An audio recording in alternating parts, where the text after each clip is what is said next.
Now, your 30s can make or break your financial future. For most people, it's the first time they start earning good money.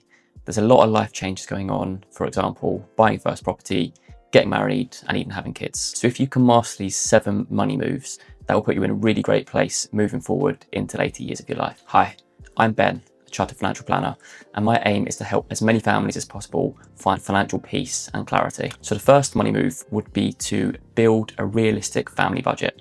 And I don't just mean winging it and kind of seeing what comes in, what goes out, and hoping for the best. I mean sitting down, working out how much money is coming in, how much money is going out, and where it's going. Ideally, you want to try and stick to the 50-30-20 rule. And this is the premise that you're spending 50% of your income on your needs, 30% of your income on your wants, and saving 20% of your income for your future self. Now, in your 30s, your biggest asset is your ability to earn money over time. So what you want to do is protect this as best as possible. So if you're off work for a period of time, for example, long-term sick, what are you going to do? Do you know if your employer offers benefits in this area? If not, you should probably find out. Now, most employers these days will offer what's called income protection. Effectively, what this means is that if you are off sick for a period of time, they will provide you with a percentage of your income over that period. This then gives you the peace of mind and clarity to know that if you are off for a prolonged period of time, your employer's got your back. However, if your employer doesn't offer this, then this is probably something you want to look into. And when I say look into, I don't just mean go for the cheapest option, because more often than not, that will mean it won't really cover you for what you need. So what you want to do is really look into detail about what each policy covers and in what circumstances to ensure that you're actually buying the right product and the right protection for your needs. The third money move is to pay off bad debt strategically. Now, what I mean by this is you want to focus on the debt that has the highest interest rate, because ultimately this is the one that's costing you the most over the long term. Now, clearly there's some debt which is very low interest or lower interest, such as your mortgage. So with these types of debt, you probably don't need to be focused on them too much, because ultimately they're not costing you a huge amount of money. And ultimately, particularly when it comes to your mortgage, that's generally deemed what we would call a good debt. So this is a debt which is giving you leverage, for example, on your property, for an asset that's hopefully going to grow in value over the long term. And the fourth money move would be to start investing, even if it's only a small amount, because ultimately, as I mentioned earlier, when you're in your 30s, your biggest asset is time. So the earlier you can start investing, the better.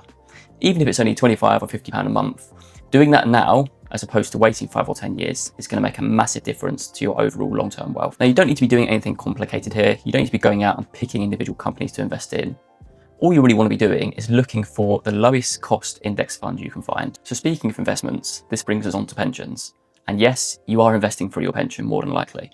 So what you want to be doing here is not just looking at your current workplace pension, you also want to be looking at any previous workplace pensions that you've got.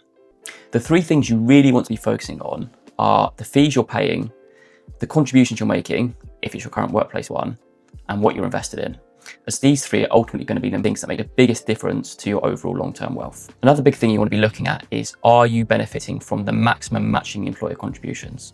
Now, what this means is that your employer will often say, okay, well, if you put in a certain percentage, we will match that up to a certain point. Effectively, this is free money. So this is something that you really want to be looking into as a matter of priority. Number 6 would be to build an emergency fund. Now, yes, I know this is a classic one that everyone says, but it really is important, because having this really gives you the financial freedom, peace of mind, and clarity that you need to build long-term wealth. Generally, what you want to be aiming for is somewhere between 3 to 6 months of your expenses. This then gives you some breathing space if the worst were to happen. Now, clearly, because you're going to be likely needing this in quite a short time frame, you don't want to be investing this, but equally, you don't want it just sat in your current account. So what you probably want to be doing with this is looking for the highest interest savings account you can find and parking it there. Now, the final tip is probably not one you've heard particularly often, because it's a slightly different angle. And this is to talk to your partner about finances. Ultimately, everyone's going to have their own money values, their own money beliefs, but it's really important that you're regularly talking about what your goals are, what your objectives are, to ensure that you're both aligned in terms of your finances. What I would suggest is maybe once a month, kind of sit down with a glass of wine, a beer, or a cup of tea, whatever takes your fancy, and spend kind of half hour or so just talking about where you're both at with your finances and kind of what your plans are and what your goals are, not just short term, but longer term as well.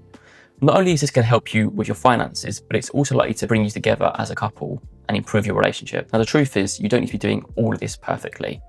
The point is to just get started, because ultimately, the more you can put in place in your 30s, the bigger difference this is going to make into your 40s, 50s and beyond. Every small decision you make in your 30s can compound massively later into life. So there you have it, the 7 money moves to make in your 30s. Hopefully you've enjoyed the video. If you have, please consider subscribing for more videos like this in the future, and hopefully I'll see you in the next video.